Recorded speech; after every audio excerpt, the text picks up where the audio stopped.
जय हिंद। इस वीडियो में हम लोग समझते हैं कि सोलर इक्लिप्स यानी सूर्य ग्रहण और चंद्र ग्रहण कब लगते हैं, इसके क्या क्या इफेक्ट होते हैं। और सूर्य ग्रहण बहुत जल्दी खत्म होता है, जबकि चंद्र ग्रहण को देखेंगे तो बहुत ज़्यादा टाइम तक वो रह जाता है। और राहु और केतु क्या होते हैं, इसका क्या असर पड़ता है, इसमें हम लोग कंप्लीट समझते हैं। ग्रहण किसे कहते हैं? इक्लिप्स। जब किसी आकाशीय पिंड का यानी किसी ग्रह या किसी भी चीज़ का पूरा हिस्सा किसी दूसरे ग्रह से ढक जाता है या कुछ हिस्सा ढक जाता है, तो इस ढकने की घटना को हम लोग क्या कहते हैं? इक्लिप्स यानी ग्रहण कहते हैं, सूर्य ग्रहण। अब दो टाइप के ग्रहण होते हैं, सूर्य ग्रहण और चंद्र ग्रहण। देखिए, सूर्य ग्रहण को इंग्लिश में कहते हैं सोलर इक्लिप्स। ये कब लगता है, इसको थोड़ा ध्यान से समझिएगा। जब कभी भी देखिए, यहाँ तो सूर्य का प्रकाश आ रहा है, सूर्य का प्रकाश यहाँ आ रहा है, बीच यहाँ पे पृथ्वी है। जब बीच में चंद्रमा आ जाता है तो हमें सूरज का हिस्सा नहीं दिखता है, तो कुछ हिस्सा सूरज का हमें नहीं दिख पाता है। इसका मतलब ये हुआ कि सूरज के रोशनी को ये चांद बीच में रोक लिया और इस चांद की यहाँ परछाई पड़ने लगती है। ये परछाई लगभग 50 किलोमीटर एरिया में पड़ती है।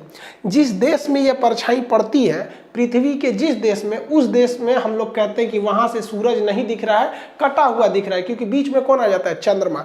तो इसे हम कहते हैं लोग सूर्य ग्रहण के नाम से जानते हैं। अब ये सूर्य ग्रहण भी 3 टाइप के होते हैं सब, पार्शियल, एनुलर और टोटल। अब एक बात बताइए आप, ये जो चंद्रमा है ये डायरेक्ट यहाँ तो आ नहीं गया होगा, धीरे धीरे आया होगा। तो पहले थोड़ा सा हिस्सा ढका होगा, फिर ढका होगा, फिर कंप्लीट ढक गया होगा। तो इसलिए अगर बहुत कम धसा है तो पार्शियल, ज़्यादा धसा है तो एनुलर, पूरा कंप्लीट ढक लिया है तो उसे हम लोग कहते हैं लोग टोटल सोलर इक्लिप्स। जैसे समझिए, हमको मान लीजिए कि हम सूर्य हैं और आप लोग पृथ्वी हैं, आप हमको देख रहे हैं, ठीक है। बीच में से क्या आ गया? ये चंद्रमा आ रहा है। अभी आप मेरा फेस हल्का सा ढका हुआ फील कर रहे हैं, तो ये पार्शियल सूर्य ग्रहण है। अभी देख रहे हैं तो आप लोग, ये एनुलर दिख रहा है, फिर भी आपको हल्का हल्का हिस्सा दिख रहा होगा, तो ये एनुलर है। एनुलर अगर बहुत करीब हो गया तो उसे कहते हैं टोटल सोलर इक्लिप्स। तो एनुलर और टोटल में ज़्यादा का अंतर नहीं होता है। एनुलर जो होता है वो मतलब हल्का सा जगह छोड़ देता है। आप अगर इसमें देखिएगा तो ये जो है ये आपका पार्शियल है, ये एनुलर सोलर इक्लिप्स है, और ये आपका क्या चीज़ है? टोटल सोलर इक्लिप्स है। तो ये 3 तरह के होते हैं, ज़्यादातर यही वाले देखने को मिलते हैं, हल्का सा पार्शियल देखने को मिलते हैं। सूर्य ग्रहण में हमेशा याद रखिएगा कि बीच में चंद्रमा आ जाता है। चंद्रमा की वजह से सूर्य का प्रकाश नहीं पहुंचता है और इसकी परछाई कितने किलोमीटर पर पड़ती है? 50 किलोमीटर पर पड़ती है। और ये परछाई पश्चिम से पूरब की ओर मूव करती रहती है। पश्चिम से पूरब की ओर क्या करती है? मूव करती है, क्योंकि हम लोग की पृथ्वी कैसे घूम रही है? पश्चिम से पूरब। तो ये शैडो भी कैसे घूमेगा? पश्चिम से पूरब ही घूमता है। लेकिन क्वेश्चन समझिएगा ध्यान से कि सूर्य ग्रहण बहुत जल्दी खत्म हो जाता है, जिसका रीजन देखिए, बहुत सिंपल सा रीजन है। सूर्य ग्रहण जल्दी क्यों खत्म होता है? तो हम ये जो चंद्रमा है ये अपने एक्सिस पे इधर की ओर भाग रहा है, ठीक है। और ये जो पृथ्वी है ये सूर्य का चक्कर लगाती है, तो ये भी अपने एक्सिस से इधर की ओर भाग रही होती है। तो इससे क्या होता है कि ये बहुत जल्दी ये डिस्टेंस आपस में हट जाते हैं। तो एक जा रहा है इस साइड में और एक जा रहा है इस साइड में, देखिए फटाक से हट जाएगा, दोनों तुरंत जल्दी हट जाएगा। अब यहाँ से हम इसको सूर्य को भी देख लेंगे और यहाँ पे चंद्रमा पे भी प्रकाश आ जाएगा। तो ऐसी घटना, ये सूर्य ग्रहण बहुत जल्दी खत्म इसलिए होते हैं क्योंकि एंटी क्लॉक घूम रहा है, पृथ्वी भागी इस साइड में और चंद्रमा भागा इस साइड में, सब टोटल प्रकाश आने लगा और ये सूर्य ग्रहण बहुत जल्दी खत्म हो जाता है। तो इसलिए सूर्य ग्रहण मैक्सिमम 7 मिनट और 8 सेकंड का ही हो सकता है। देखिए, ये जो सूर्य ग्रहण है, ये सूर्य ग्रहण जब भी लगेगा तो अमावस के दिन लगता है। अमावस को हम लोग कहते हैं न्यू मून। उस दिन चांद पूरी तरह से काला होता है, हम लोग कहते हैं अंधरिया है न्यू मून के दिन, उसे हम अमावस कहते हैं। कैसे? आप जरा ध्यान दीजिए, सूरज की रोशनी चंद्रमा पे पड़ जरूर रही है, लेकिन वो इस साइड में पड़ रही है। आप देखेंगे तो सूरज की रोशनी इस साइड में पड़ रही है, जबकि हम लोग चांद को इस डायरेक्शन से देख रहे हैं। तो हमें तो चांद यहाँ वाला दिखेगा, काला ही तो दिखेगा।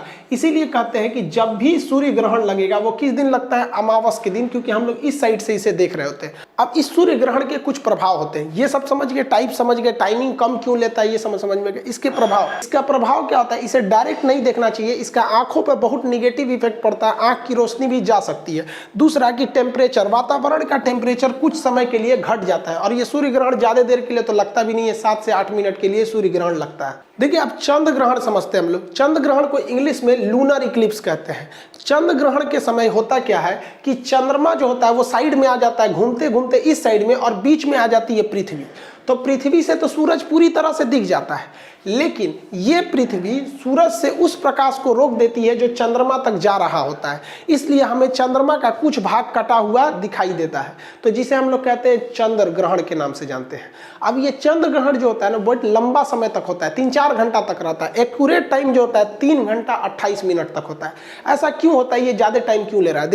देखिए हमारी जो पृथ्वी है ये तो सूर्य का चक्कर लगा रही है ऐसे ऐसे, ये हमारी पृथ्वी सूर्य का चक्कर लगाती है, लेकिन इसी के पीछे पीछे चंद्रमा किसका चक्कर लगाता है? वो तो पृथ्वी का चक्कर लगा रहा होता है। अब देखिएगा दोनों में प्रॉब्लम क्या है, जब तक पृथ्वी बीच में रहेगी चंद्रमा पर प्रकाश कम पड़ेगा और ये चंद्र ग्रहण लगेगा। तो चंद्र ग्रहण का रीजन देखिए, पृथ्वी जा रही है अपने एक्सिस पे और ये भी उसी के साथ साथ बढ़ेगा, तो ये कुछ देर तक ऐसी कंडीशन आएगी जब पृथ्वी क्या रहेगी, बीच में आ जाएगी इन दोनों के, इसलिए इसमें टाइमिंग थोड़ी सी ज्यादा लग जाती है। और वही अगर सूर्य ग्रहण की बात करेंगे तो सूर्य ग्रहण की टाइमिंग बहुत ही कम होती है। इसकी टाइमिंग कितनी हो जाती है? 3 से 4 घंटे लगता है। ये जब भी लगेगा तो पूर्णिमा के दिन लगेगा। जैसे देखिए ध्यान से, जब पृथ्वी बीच में नहीं थी तो सूर्य का प्रकाश टोटली इस पर पड़ता था, टोटली पड़ता था और ये चमकीला दिखता था और हम लोग को इसको देखने में कोई दिक्कत नहीं थी, हम एकदम इसका चमकीला भाग देख लेते थे। लेकिन बीच में कौन चला आया भैया? इनके बीच में चली आई पृथ्वी आके रोक दी इसे। तो पूर्णिमा के दिन ही, फुल मून के दिन ही आपको क्या दिखने को मिलेगा? चंद्र ग्रहण। इसको याद रखने का एक ट्रिक समझिए कि भैया पूर्णिमा के दिन ही तो पूरा चांद निकलता है, और वो ढका कि नहीं ढका तभी ना हमें समझ में आएगा। अमावस के दिन से सूरज चांद नहीं निकलता है, वो ग्रहण लगा कि मर गया क्या पता चलता है। तो ट्रिक से हमेशा याद रखिएगा कि पूर्णिमा के दिन पूरा चांद निकलेगा और उसी पे ढक जाएगा तो क्या निकलेगा? चंद्र ग्रहण लगता है। तो हालांकि हम तो कंसेप्ट आपको यहाँ बता दिए, और जब आप मेंस पेपर लिखिएगा तो वहाँ स्पष्ट लिखना पड़ेगा कि चंद्र ग्रहण का समय ज्यादा क्यों लगता है, क्योंकि इनकी ऑर्बिट जो होती है वो मैच कर जाती है और ये काफी लंबे समय तक क्या होता है, ये देखिए ये तो उसका चक्कर लगा रहा है, ये पृथ्वी का लगाएगा यहाँ पर, समझ आ रहा है कि नहीं आ रहा है? तो ये लंबे समय तक बीच में आ जाता है, लीनियर हो जाता है, जिस वजह से इसकी टाइमिंग थोड़ी बढ़ जाती है। चंद्र ग्रहण के समय चांद हल्का सा दिखाई देता है, बाकी का हिस्सा उसका हल्का लाल रंग का दिखाई देता है, तो जिसे हम रेड मून के भी नाम से जानते हैं। चंद्र ग्रहण के वक्त में चंद्रमा के ऊपर किसकी छाया पड़ेगी? तो चंद्र ग्रहण के समय चंद्रमा के ऊपर पृथ्वी की छाया पड़ेगी। किसी भी चीज की 2 छाया होती है, एक डार्क छाया जिसे हम अंबरा कहते हैं और एक हल्की छाया जिसे पेनम्बरा कहते हैं। तो अंबरा पेनम्बरा आप लोग इजी समझिए, दुनिया में हर चीज का अंबरा परम्बरा मिलेगा। देखिए ना आप यहाँ से, अब ये सूर्य है, ये पृथ्वी है, अब इसके 2 साइडों दिख रहे होंगे, ये वाला साइडो डार्क है और एक हल्का साइडो ये दिख रहा है। तो जो डार्क है वो अंबरा है और जो डार्क नहीं है वो पेनम्बरा है वहां पर। तो अंबरा में जब घुसेगा तो पूरी तरह चांद ढक जाएगा, तो उसे कहेंगे full solar Eclipse, lunar Eclipse. और जब पेनम्बरा में रहेगा तो हल्का हल्का सा ढका रहेगा। आप नहीं समझे, हर चीज का पेनम्बरा होता है जी। देखिए ना, कोई भी चीज खड़ा करिए, यहाँ देखिए ये क्या है? डार्क साइडो है, तो ये अंबरा है, और ये क्या है? पार्शियल है, तो वो पेनम्बरा है। कुछ भी चीज आप खड़ा कीजिएगा, आप घर पे प्रैक्टिकल कीजिएगा, किसी चीज की परछाई बनेगी, एक डार्क परछाई बनेगी वो अंबरा हो जाएगी, और एक हल्की परछाई बनेगी वो पेनम्बरा हो जाएगी। किसी भी चीज को लेके आप अपना खुद का परछाई देखिएगा ना, कहीं एक जगह लाइट जलाएगा, लाइट एक ही रहना चाहिए, क्योंकि हमारे सोलर सिस्टम में एक ही सूर्य है जो हमारे करीब में है। इन्हें कि 4 गो लाइट जला दे बस 5 गो रोशनी बनने लगेगा, आप कहेंगे अंबरा पेनम्बरा ये सब कौन सी बन गया। इसी कंडीशन में एक चीज बनता है जिसे हम लोग कहते हैं कंजंक्शन और ऑपोजिशन। कंजंक्शन मतलब क्या होता है? जोड़ देना किसी चीज को। तो जब कभी भी सूरज, पृथ्वी और ये इन दोनों के एक ही साइड में, तीनों एक ही साइड में अगर आ जाते हैं तो ये इस कंडीशन को हम लोग कहते हैं युति। इसे क्या कहते हैं? युति। तो ये 180 डिग्री हो जाते हैं सब। लेकिन जब चंद्रमा दूर चला जाता है, सूरज से क्या हो जाता है? दूर चला जाता है, तो उनमें वियोग हो जाता है, दूर हो जाते हैं, अपोजिट डायरेक्शन में हो जाता है, तो उसे कहते हैं अपोजिशन यानी वियुति। तो कंसेप्ट देखिएगा, एक कंफ्यूजन नहीं हो जाएगा। चाहे वो इस साइड हो, चाहे चंद्रमा सूरज की साइड हो जाए, तो क्या है? युति है, यानी डायरेक्शन थोड़ा सा करीब आ गया, युति है, तब भी 180 डिग्री का एंगल बनेगा, तीनों एक सीध में है। और अगर चंद्रमा दूर चला जाए यानी अपोजिट चला जाए तो वो अपोजिशन हो जाएगा। उस कंडीशन में भी 180 डिग्री का ही एंगल बनता है, इसमें 180 डिग्री का होता है।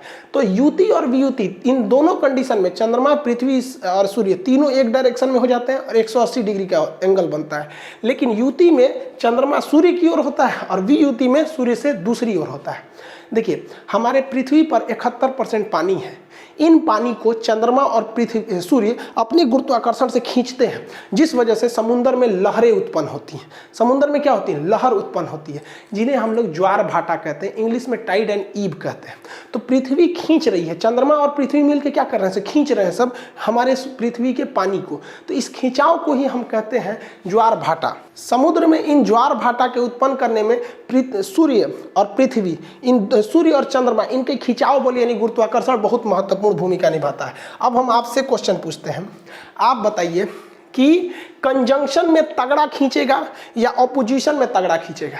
बहुत तेज किस में खींचेगा? बहुत भयानक पावर से किस में खींचेगा? आप वीडियो रोक के कमेंट कर सकते हैं। देखिए आप समझिए, यहाँ पर जिस डायरेक्शन में, इधर से देखिए, अगर जिस डायरेक्शन में चंद्रमा खींचने की कोशिश कर रहा है, उसी डायरेक्शन में सूरज भी खींचने की कोशिश कर रहा है पृथ्वी के पानी को, समुद्र के पानी को। अब लोटा में से नहीं ना खींच पाएगा, लोटा में पानी कितना रहता है? कहेंगे सर लोटा में ज्वार भाटा नहीं आता। लोटा में कहाँ से आएगा? एरिया ज़्यादा रहना चाहिए ना, समुद्र का पूरा खुला एरिया है, खींच लेता है, तो पानी में ज्वार भाटा आ जाते हैं सब। तो जब कभी भी कंजंक्शन यानी युति की स्थिति होती है तो समुद्र में भयानक लहरें उत्पन्न होती हैं, बहुत जबरदस्त लहर उत्पन्न होती है। समझ में आ गया कि नहीं आ गया? लेकिन वियुति के समय क्या होती है कि चंद्रमा इधर से खींच रहा होता है और सूर्य इधर से खींच रहा होता है, तो इसमें भी लहर उठती है, लेकिन बहुत भयानक टाइप से नहीं उठ पाती है। तो सबसे हाई जो होता है उसे हम लोग कहते हैं स्प्रिंग टाइड। बहुत ज़्यादा उठेगा तो उसे क्या कहते हैं? Spring tide. और ये भी देखिए, इसमें भी ज़्यादा ही उठाता है तो कहेगा कि जब ज्वार भाटा बहुत बड़े आते हैं, स्प्रिंग टाइप सबसे ज़्यादा ज्वार भाटा कब आएगा? तो कंजंक्शन के टाइम पे, उससे थोड़ा सा नीचे रहेगा ऑपोजिशन के टाइम पे ये रहता है, और इसकी आकृति बहुत बड़ी हो जाती है यहाँ पर। लेकिन एक और कंडीशन आता है, क्योंकि चंद्रमा तो घूम रहा है, आप देखेंगे तो चंद्रमा क्या है, यहाँ से ऐसे ऐसे क्या कर रहा है? घूम रहा है, तो हमेशा एक कंडीशन पे तो रहेगा नहीं चंद्रमा यहाँ पर। ऐसा भी तो हो सकता है हम चंद्रमा को इन दोनों छोर पे रखे थे, अब ऊपर नीचे रख के देख लेते हैं तो ये 90 डिग्री का एंगल बन जाता है। तो 90 डिग्री का जब एंगल बनता है तो इसमें जो इधर पानी खींच रहा है सूर्य और इधर की ओर खींच रहा है चंद्रमा, तो इसमें ना पानी की लहरें बहुत ज़्यादा नहीं उठ पाती हैं। और इसमें भी सेम कंडीशन, ये इधर खींच रहा है, ये इधर खींच रहा है, तो दोनों कंडीशन में तो एंगल 90 डिग्री का ही तो बन रहा है। तो जब 90 डिग्री का एंगल बनता है तो ऐसे ज्वार भाटा को हम लघु यानी छोटा वाला ज्वार भाटा कहते हैं, यानी नीप टाइड कहते हैं। इसमें ज्वार भाटा की ऊंचाई बहुत ही कम होती है, थोड़ा सा छोटा होता है, इस टाइप में होता है ज्वार भाटा यहाँ पर। तो इसमें खींचने में दो चीज़ों की बहुत महत्वपूर्ण भूमिका है। कौन कौन सा चीज़ का? एक सूर्य के गुरुत्वाकर्षण, चंद्रमा का गुरुत्वाकर्षण। लेकिन सूर्य का गुरुत्वाकर्षण पावरफुल है लेकिन दूर है, इसलिए उससे ज़्यादा इफेक्ट डाल देता है चंद्रमा का गुरुत्वाकर्षण, क्योंकि वो कम पावर का होने के बावजूद वो क्या है? ज़्यादा करीब है। और इसमें एक और चीज़ काम करता है, पृथ्वी का घूर्णन गति। पृथ्वी ऐसे घूम रही है तो समुद्र का पानी हल्का सा अपने छलकता है और वो दोनों खींच लेते हैं ऐसा। तो यूपीएससी 2014 का क्वेश्चन था कि इसमें ज्वार भाटा उत्पन्न करने में किसका योगदान? तो तीनों का। ऑप्शन डी था, क्योंकि 1, 2, 3 सब सही थे ऑप्शन डी पे।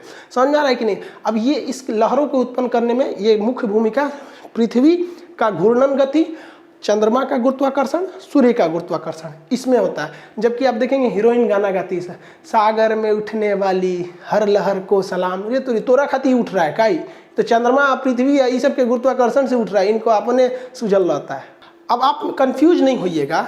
देखिए, जब कभी भी 180 डिग्री का एंगल बनेगा, चाहे वो युति के कंडीशन यानी कंजंक्शन में बने, चाहे वो वियुति यानी ऑपोजिशन में बने, इसमें जो टाइड आएगा वो बहुत लंबा आता है, खींच कर आता है। 180 डिग्री का एंगल होता है, इसे स्प्रिंग टाइड कहते हैं।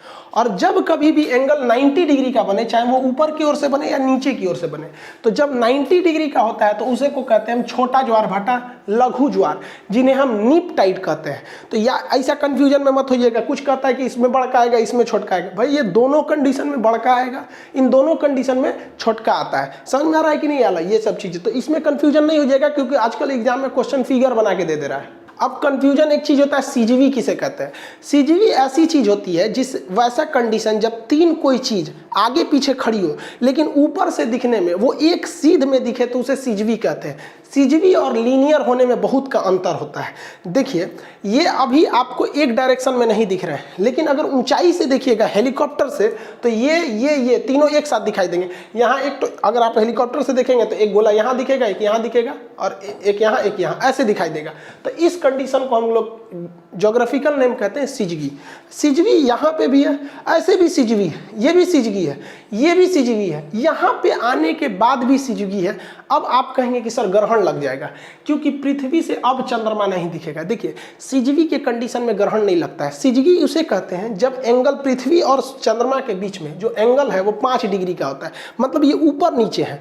मतलब यहाँ से आपको सूरज ऐसे भले दिखने में लग रहा है कि सूरज नहीं दिखेगा, लेकिन ये चंद्रमा 5 डिग्री उठा हुआ है, इस वजह से इसके पीछे से हमें सूरज देखने को मिल जाएगा। तो सिजवी ऐसा कंडीशन होता है जिसमें कोई भी चीज एक कतार में रहती है लेकिन एक दूसरे को ढकी नहीं रहती है, थोड़ा एंगल इधर उधर रहता है। तो ये क्या है, सिजगी है। यहाँ पे भी सिजगी, यहाँ पे भी सिजगी, यहाँ पे भी, यहाँ पे भी, यहाँ पे भी, ये सब क्या है, सब सिजगी है, सब ऊपर से रहने पे। लेकिन अभी सिजगी नहीं रहेगा, क्यों? क्योंकि जब ऊपर से देखेंगे तो केवल 2 चीज दिखेगा, ये इसको ढक लेगा।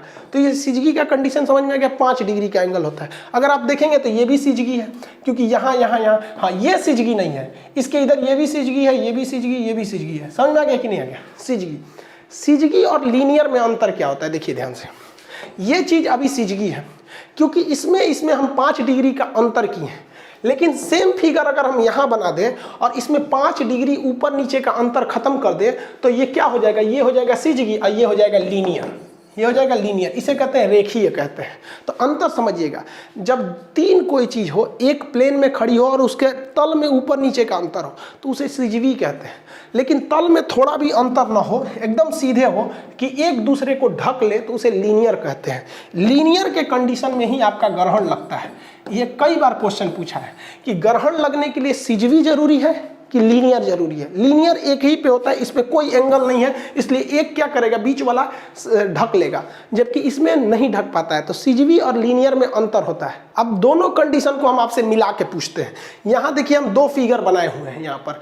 अभी ये क्या है, ये सूर्य से दूरी पर है, तो हम इसे कंफर्म कह सकते हैं कि ये VUT है। क्या है ये? VUT यानी अपोजिशन के कंडीशन में है, ये VUT है यहाँ पर। अब यहाँ 2 कंडीशन आते हैं। अगर ये 5 डिग्री ऊपर नीचे होगा, 5 डिग्री ऊपर नीचे हो जाएगा, तब तो हम उसे कहेंगे सिजवी। और जहां अगर ये सिजवी हुआ तो सिजवी होगा तो ये हल्का सा ऊपर होगा और सूर्य का प्रकाश सीधे इसके ऊपर पड़ जाएगा और हमें चंद्रमा पूरी तरह दिखाई देगा, तो हम उसे कहेंगे पूर्णिमा है। क्या है? पूर्णिमा। लेकिन अगर ये सिजवी ना होकर एकदम बराबर तल में हो जाए, 5 डिग्री उठा हुआ ना होकर बराबर हो जाए, तो वो हो जाएगा लीनियर। और जैसे लीनियर होगा तब क्या लग जाएगा, ग्रहण लग जाएगा, क्योंकि ये प्रकाश तो इसको रोक लिया। समझ में आ गया कि नहीं गया? तो सिजवी होगा तो पूर्णिमा और लीनियर होगा तो चंद्र ग्रहण लगा देगा यहाँ पे, क्योंकि चंद्रमा पर पृथ्वी की परछाई पड़ जाएगी, क्योंकि ये 5 डिग्री उठा हुआ नहीं है। आप इसी कंडीशन को इस फिगर में देखिए।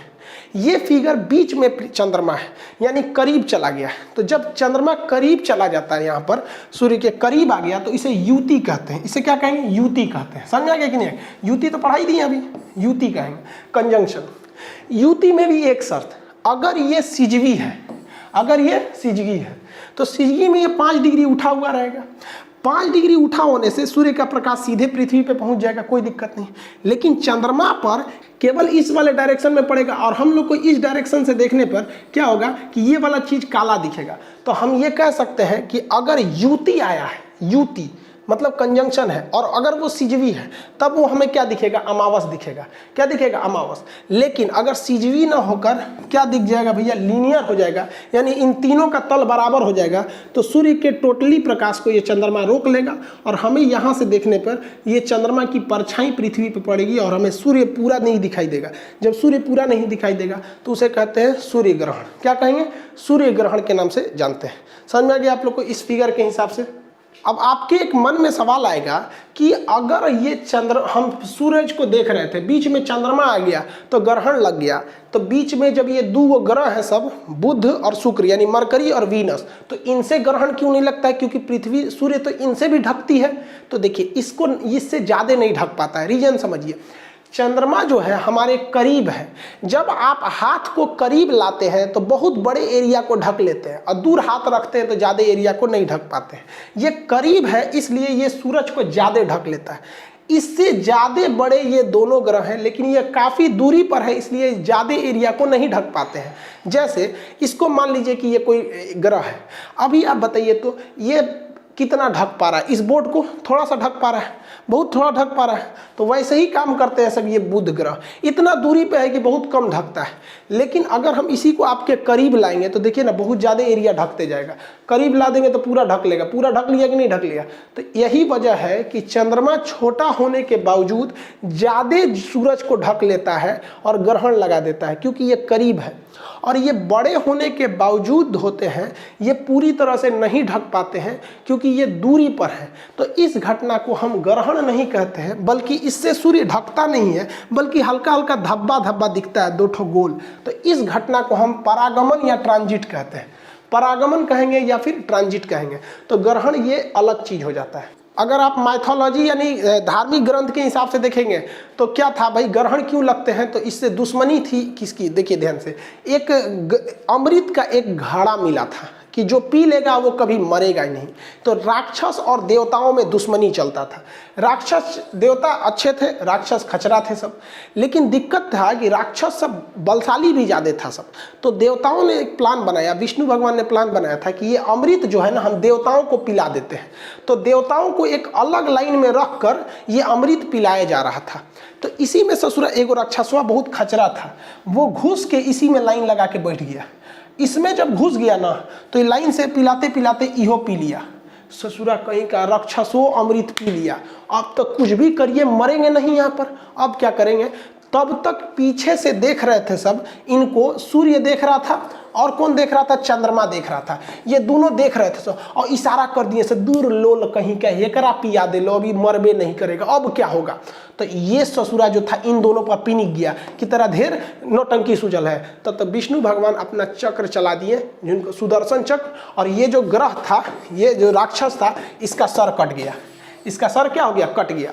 लेकिन ये मरा नहीं, क्योंकि अमृत पी चुका था, मरा नहीं। लेकिन सर कटने की वजह से शक्ति खो दिया। और ऊपर का कहलाता है राहु और नीचे का कहलाता है केतु। ऐसी पौराणिक कथाओं में ऐसी चर्चा है। यहाँ पर हमारा काम ज्योग्राफी पढ़ाना था, वो पढ़ा दिए। इसको मानिए चाहे मत मानिए, वो आपका काम है यहाँ पर। तो राहु और केतु, तो कहा जाता है कि जब चंद्रमा जो होता है, तो ये राहु और केतु का सर किसके वजह से कटा था? तो चंद्रमा के वजह से और सूरज की वजह से, क्योंकि यही इशारा कर दिए थे सब। इसलिए राहु और केतु इन दोनों को कहते हैं कि तो हम देख लेंगे, औकात दिखा देंगे। तो इन्हीं की औकात दिखाने को हम कहते हैं सूर्य ग्रहण और चंद्र ग्रहण। इन्हीं दो से दुश्मनी है, इसीलिए इन्हीं दो पर ग्रहण लगता है और किसी पर ग्रहण नहीं लगता है। सर पौराणिक कथाओं के अनुसार यहाँ पर ग्रहण कब लगता है? जब ये पृथ्वी का रास्ता काटता है तो यहाँ पर राहु हो जाता है, फिर जब दोबारा काटता है तो केतु हो जाता है। तो राहु और केतु कहते हैं लोग। इस कंडीशन में मान लीजिए यहाँ पर चंद्रमा है, राहु पे या केतु, तो कोनो का जन्म हुआ तो खचरा निकल जाता है, ऐसा मान्यता है। तो आई होप आप इसको समझ रहे होंगे। पीडीएफ आपका इसका एप्लीकेशन पे दिया हुआ है, आप लोग एप्लीकेशन पे पढ़ ही रहे होंगे। इसका एप्लीकेशन का लिंक डिस्क्रिप्शन में दिया हुआ है। अभी उसमें ज्योग्राफी का एडमिशन चलेगा आपका दीपावली तक, उससे पहले तक ले लेंगे आप लोग, वरना फिर कोर्स आगे निकल जाएगा। आई होप आप इसे समझे होंगे। आगे के क्लास में बिग बैंग थ्योरी समझा देंगे, आकाशगंगा, मंदाकिनी, तारामंडल, नक्षत्र, अंतरिक्ष, सौरमंडल, ये सब क्या चीज़ होते हैं सर, इसको हम लोग नेक्स्ट क्लास में कभी चर्चा करेंगे। जय हिंद।